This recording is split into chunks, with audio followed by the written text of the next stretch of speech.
और कमल की एक विशेषता है, कमल होता तो जल में ही है, लेकिन अपने ऊपर जल को एक बूंद भी रखता नहीं है, जल को नीचे गिरा देता है। ये कमल भगवान को अत्यधिक प्रिय है। हिमालय में एक नील कमल होता है जो भगवान बद्री नारायण को चढ़ता है, नील कमल। ब्रह्म कमल भगवान बद्री नारायण का श्रृंगार होता है उस ब्रह्म कमल से। और कमल का मतलब है जो मल को नीचे गिरा दे, मल अर्थात विषय, विषय को त्याग दे। जो विषय को त्याग दे वही मानो कमल है। और कमल कहां प्रकट होता है? भगवान के नाभि से प्रकट होता है। और उस कमल पे ब्रह्मा जी निवास, ब्रह्मा जी प्रकट हुए हैं। ब्रह्मा जी के 4 मुख हैं।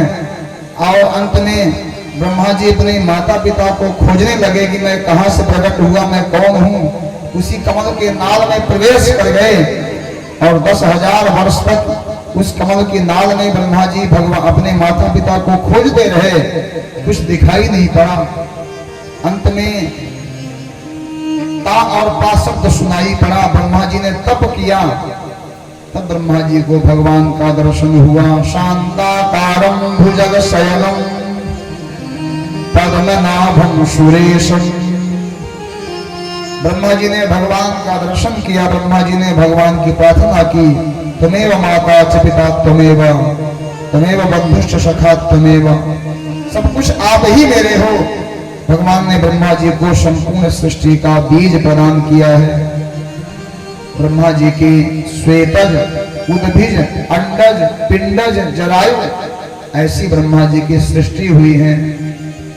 श्वेतज का मतलब है खटमल, मच्छर इत्यादि जो ठंडी गर्मी के संयोग से उत्पन्न होते हैं।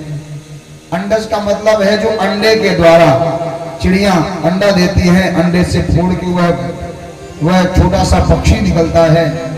उद्भिज जो धरती को फाड़ करके वृक्ष आदि निकलते हैं। जरायु जो बध करके आते हैं पिंड में, मनुष्य और पशु इत्यादि। यह संपूर्ण ब्रह्मा जी की सृष्टि का वर्णन आया है। अंत में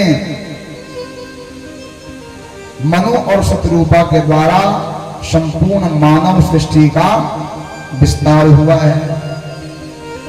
कोई कहे कि भैया हम मनु को नहीं मानते तो मत मानो, लेकिन मनु को नहीं मानोगे तो किसको मानोगे? धनु को। धनु से दानो और मनु से मानो।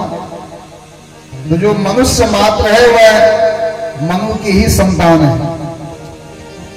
कितनी भी निंदा करो मनु की, मनु की निंदा का मतलब है अपने बाप दादाओं की निंदा करना, अपने बाप पुरखों को गाली देना। तो ऐसे मनु और शत्रुपा का जोड़ा बना करके तिनते भई नर सृष्टि अनुपा। राजा परीक्षित से श्री सुखदेव जी ने कहा कि हे परीक्षित, एक बार यही संपूर्ण प्रश्न आपके परदादा विदुर जी ने मैत्रेय मुनि से किया था।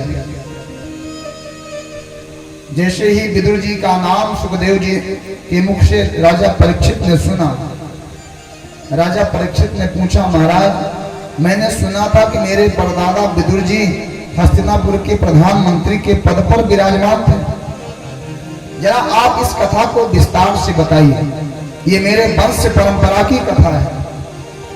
तो श्री सुखदेव जी ने कहा कि हे परीक्षित, एक बार की बात है, सुंदर सभा लगी हुई थी हस्तिनापुर में। राजा धृतराष्ट्र राजगद्दी पर विराजमान थे। पांडवों का वनवास हो चुका था।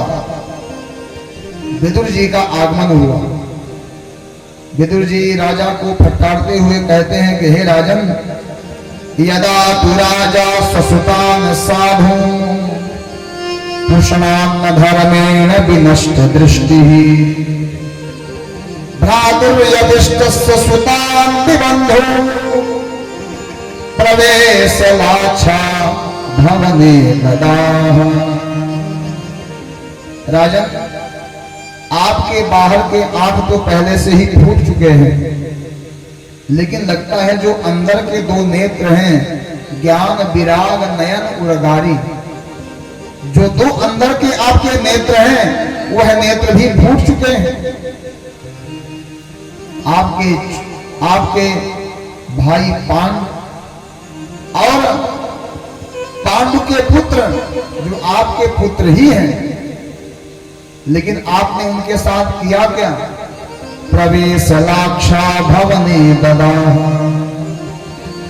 उन्हें मारने के लिए आपने लाक्षा गृह में आग लगवाई, फिर भी आपको शांति नहीं मिली, तो आपने उनकी पुत्रवधू को, अपनी ही पुत्रवधू को आपने भरी सभा में निर्वस्त्र कराने का प्रयास आपका पुत्र दुर्योधन करता रहा।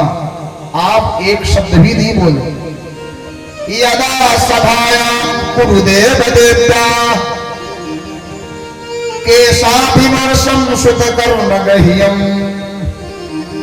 नवारयामास नृपस्नुषाया।